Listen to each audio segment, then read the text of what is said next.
Bonjour à toutes et à tous et bienvenue sur le podcast Le Goûter. C'est la suite de l'épisode avec Julie de Studio KI qui est sorti le 16 octobre à 16h. Rappelez-vous, la dernière fois, nous parlions avec Julie de son métier de designer de marque. Cette fois-ci, nous allons aborder la carte blanche et les petites questions bonus habituelles. Allez, bonne écoute. Miam miam miam miam miam miam miam. Du coup, on arrive sur la carte blanche. Donc la carte blanche, je rappelle les règles, il y en a pas. C'est toi qui as choisi le sujet.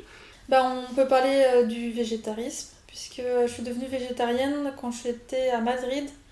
Donc c'était ça il y a à peu près 4 ans. Et du coup, c'est pourquoi à Madrid il y avait un environnement...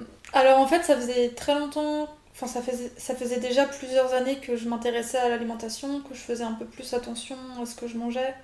J'essayais de réduire tout ce qui était viande, poisson, produits laitiers, etc. Et du coup, je m'informais beaucoup, que ce soit sur des chaînes YouTube, sur des articles de blog ou même des livres. J'ai lu plusieurs livres sur le végétarisme.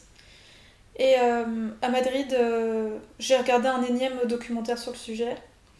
Et en fait, celui-là, il m'a vraiment dégoûtée. Il m'a vraiment dégoûtée de la viande, du poisson, tout ça. Et du coup, du jour au lendemain, j'ai complètement arrêté d'en manger. Et je l'ai pas repris depuis. Et est-ce que tu peux nous donner ton top 3 des recettes, aliments que tu kiffes Euh, J'adore faire des pancakes vegan. Ok. Donc ouais, c'est un peu mon petit plaisir du week-end, c'est me faire des pancakes au petit-déj. Et la recette a été approuvée par tout le monde. Sinon, j'aime bien me faire des lasagnes vegan. Alors, je vais pas te donner la recette, mais en gros, c'est des lasagnes avec des champignons, sauce tomate et avec une espèce de béchamel à base de crème de soja. Et avec du coup des noix de cajou mixées pour faire une espèce de fromage de parmesan. Trop bien. Voilà. Et puis dans la même lignée, un peu, c'est pizza maison vegan. Du coup, pareil, je fais ma pâte de pizza maison. Après, je vais mettre tous mes ingrédients et je fais un espèce de fromage toujours à base de noix de cajou mixée, de crème de soja, levure maltée. Et puis, ça fait un mélange assez épais que tu viens mettre du coup sur ta pizza en mode fromage coulant. Alors effectivement, tu peux pas t'attendre à ce que ça soit la même texture qu'un vrai fromage, mais je trouve que le goût s'en rapproche bien et ça me satisfait gustativement parlant, donc c'est le principal. Sinon ouais, en fait j'ai voulu être végétarienne parce que je me suis rendu compte de l'impact environnemental que ça produisait avec tous les élevages intensifs. Et, euh, et puis même en fait c'est même mieux pour notre santé de manger beaucoup moins de viande, de produits laitiers et voilà, si on peut réussir à être en bonne santé, à manger des choses saines, sans en fait faire trop de mal à la planète, en tout cas en évitant un maximum, écoute, moi j'ai envie. Ah, j'ai vu là le 22 août, je crois que c'était le jour de dépassement là, des ressources de la planète, cette année en 2020. Ok. Et grâce au confinement, ça a reculé de 3 semaines par rapport à l'année dernière. Donc comme quoi, c'est possible de faire des efforts. On va pas se confiner tous les ans, mais... Ouais. En fait, oui, le truc c'est que je me dis, je suis pas dans un mode où j'encourage absolument les gens à devenir végétariens ou véganes, parce que c'est un choix très personnel, mais par contre, c'est important, je pense que les gens prennent conscience que là, on va droit vers la catastrophe, et du coup, que si tu commences pas à changer tes habitudes alimentaires, ou même en termes de transport ou autre, ça va pas aller en s'améliorant, et si chacun en fait fait un effort à son échelle, ce serait déjà énorme le changement qu'il y aura, quoi. Et tout à l'heure, tu parlais de... Tu t'es renseigné sur plein de choses, enfin plein d'endroits différents. Tu as des références, des gens, ou des livres, peu importe, que tu pourrais recommander aux gens? Oui, alors du coup, il y a des livres et des documentaires. Donc dans les livres, il y a celui de Jonathan Safran Foer, si je le dis bien, qui s'appelle Faut-il manger les animaux? Donc voilà, qui était hyper intéressant. Et puis le documentaire qui vraiment m'a fait avoir le déclic, en fait, c'était le documentaire qui s'appelle Cowspiracy et qui est dispo sur Netflix. Donc voilà, si jamais ça vous intéresse, je vous invite à le regarder. Conspiracy ou Cospiracy? Non, Cowspiracy, comme Comme une cow vache? pour la vache, ouais. Ok. Et voilà, après, c'est des images assez dures, hein, mais bon, des images de ce qui se passe réellement, donc faut être un peu accroché quand même. Et du coup, tout à l'heure, on parlait de client idéal. Je suppose que ça rentre en ligne de mire quand tu cherches des gens ou qui te contactent, que tu iras plus naturellement vers des personnes qui soutiennent ce genre de choses Mm. que l'inverse.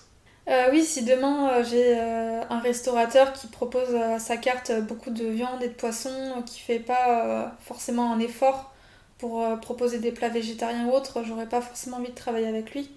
En revanche, tous les petits restaurateurs et cafés qui justement ont compris l'intérêt de manger végétal, végétarien, qui vont proposer des produits qui sont locaux, qui sont bio, ouais, clairement, ça c'est le type de client avec qui j'ai envie de travailler.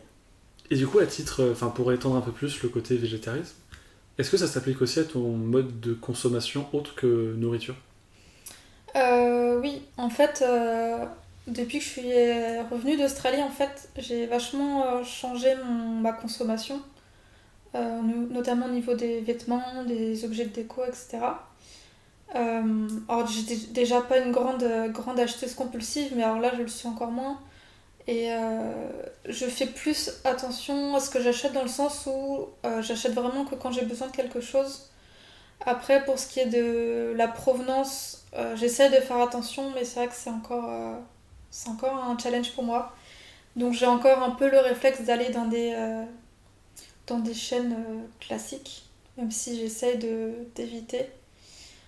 Mais en tout cas, je fais attention à systématiquement acheter si j'ai besoin et pas acheter juste par plaisir ou par envie, quoi. Plus réfléchi que pulsion, du coup. Ouais, ouais, carrément. Donc oui, c'est vrai pour les vêtements, mais c'est vrai aussi même pour la déco. Quand tu vois chez moi c'est assez épuré. C'est parce que j'aime ce style-là et parce que pour moi ça sert à rien d'avoir 36 000 trucs de déco qui sont encombrants plus qu'autre chose. Donc voilà, j'essaie de penser à ça. Bon, à part les plantes qui sont assez présentes, mais les plantes c'est différent puisque bah, c'est un être vivant, du coup je sais pas, c'est juste amener de la vie chez soi. Donc Tu m'as dit combien tout à l'heure, t'en avais? j'en ai 22. Bah, c'est pas fini. Je vais pas m'arrêter en si bon chemin. Ah, puis en plus, ça fait des boutures et compagnie. Ouais, mais c'est ça, les boutures, je trouve, c'est un beau cadeau à faire aux gens. Parce que tu leur offres du coup une plante, donc pour sa vie, et ça se multiplie. Enfin, moi j'aime bien l'idée d'offrir une bouture. Donc t'as plutôt la main verte. Alors, ça va mieux, je me soigne, mais ça n'a pas toujours été comme ça. J'ai perdu plusieurs plantes, notamment des cactus, genre de plantes où t'as pas besoin d'entretien, j'ai réussi à les faire crever. Mais non, là maintenant ça va. J'arrive un peu mieux à comprendre quand elles ont besoin d'eau, quand elles en ont pas besoin, à savoir à peu près où les placer pour qu'elles aient suffisamment de lumière. Donc non, ça va. Pour l'instant, j'en ai pas perdu depuis quelques temps. Tant mieux. Ouais. Et c'est quoi alors je sais pas si ça dérive un peu du sujet, mais ta plante goal, la plante que tu voudrais avoir. Euh, j'ai pas une plante en particulier que j'ai absolument envie d'avoir. Par contre, j'aimerais faire une espèce de mini jungle chez moi. Donc à terme que j'ai beaucoup de plantes un peu grimpantes ou tombantes qui vont venir en fait décorer, où je vais accrocher un peu partout sur les murs pour faire cet effet un peu jungle que j'aime bien. Ah, tu m'avais dit. Et pas de fleurs par contre.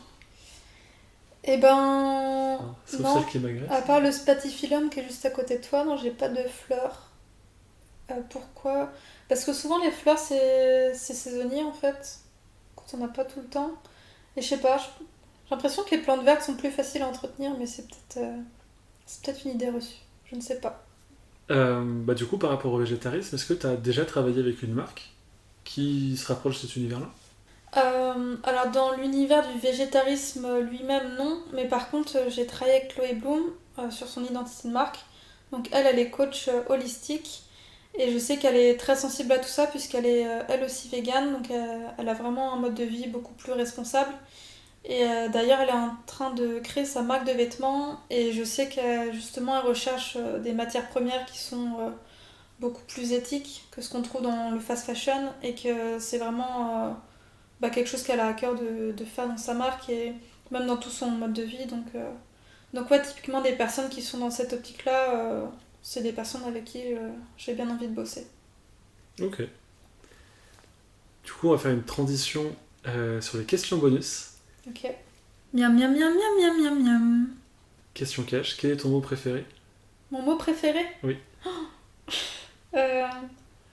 J'ai pas de mot préféré, après j'aime bien, je rigole parce que c'est un mot qui me fait rire, c'est le mot globuleux. C'est le genre de mot qu'on n'emploie jamais mais que je trouve très rigolo à dire. Voilà. Moi je ne prononce pas sur Dans chaque podcast, à la fin du coup on parle de recommandations d'artistes ou pas forcément d'artistes. Quels sont tes 3 recos du podcast? Alors j'aime beaucoup le travail de Story Studio. C'est donc 2 femmes qui sont basées à Barcelone et qui du coup ont un studio vraiment de design global où elles font tout ce qui est direction artistique, donc tout ce qui est identité de marque, photographie, vidéo, ça peut être aussi packaging, donc c'est hyper large. Et elles ont un univers assez proche du mien, très doux. Elles mettent vachement en avant le côté storytelling. Donc, vous irez voir tout son univers, ça raconte vraiment une histoire, c'est hyper poétique. Et j'aime vraiment beaucoup. Sinon, j'aime beaucoup la marque Meraki. Donc, ils ont mis en place un branding super fort qui est une marque danoise. Donc, forcément, j'aime beaucoup. Et c'est une marque qui invite du coup les gens à prendre du temps pour eux, à prendre soin de leur peau, puisque c'est une marque de soins de beauté. Et ils ont un look, les packaging ont un look très rétro, très minimaliste. Et voilà, je trouve que tout l'univers est super bien travaillé et donne vraiment envie d'acheter la marque. Ouais, et pour finir, du coup, il y a le compte de Manon qui est présente sous Instagram sous le nom Maison Lima. Et en fait, elle fait des bijoux dorés personnalisés, très minimalistes. Et je trouve qu'ils sont assez originaux et ils sont vraiment bien faits. Et sur son compte, elle met en scène, elle accorde une grosse importance à la mise en scène. Donc c'est hyper bien travaillé et même les petites boîtes dans lesquelles elle les envoie, c'est super joli. Elle a choisi un packaging en papier justement pour éviter tout ce qui est plastique. À chaque fois, elle va mettre une petite branche de fleurs séchées dans chaque envoi, donc c'est vraiment super délicat. Donc je vous invite vraiment à aller voir. Très bien, bah du coup, est-ce que tu peux nous raconter... Alors c'est une question qui n'a rien à voir avec le podcast Le Goûter du coup. C'est la question, ta rencontre la plus folle ou étrange, bizarre, avec quelqu'un de connu? Oui, quand j'étais à Paris, j'ai croisé Vincent Cassel qui était en plein tournage, donc il y avait toute une équipe de caméramans, plein de camions et tout, donc c'était assez rigolo de se dire que tu habites dans la capitale de la France et que tu croises des gens connus. C'était pour quel film, tu sais ou pas? Je saurais pas te dire, c'était l'année dernière, mais je sais pas du tout. C'est un film qui va sortir alors? Peut-être que c'est un film qui sort prochainement, ouais. Ah, nous a spoilé. Ok, bah merci beaucoup Julie. Est-ce que t'as un mot de la fin pour nos auditeurs? Ouais, je pense que ce qui est important en tout cas si vous voulez vous lancer, c'est de pas forcément attendre que tout soit parfait, tout soit déjà mis en place pour le faire. Moi c'est un conseil je pense que j'aurais aimé avoir au début. C'est juste que ce sera jamais parfait et justement tous vos services et toutes vos offres vont se construire en fonction de vos retours clients. Et du coup l'important c'est juste d'y aller, de se lancer et après de réajuster au fur et à mesure. Parce qu'en fait à trop attendre, vous allez jamais rien faire et ouais, c'est dommage. Lancez-vous. Ouais, c'est ça. Très bien. Ah bah, merci beaucoup Julie. Bah, merci à toi Arthur, c'était sympa. Et puis à bientôt sur Studio KI. Carrément, avec plaisir. Salut. Miam miam miam miam miam miam miam. Et voilà, les épisodes avec l'invité du mois sont déjà terminés, j'espère qu'ils vous ont plu. Si jamais vous avez des questions, n'hésitez pas à interagir directement avec Julie de Studio KI, vous la retrouverez sur Instagram sous le nom de @StudioKI. Quant à moi, je vous donne rendez-vous le mois prochain, le 16 à 16h, pour un nouvel épisode du podcast Le Goûter. Allez, salut!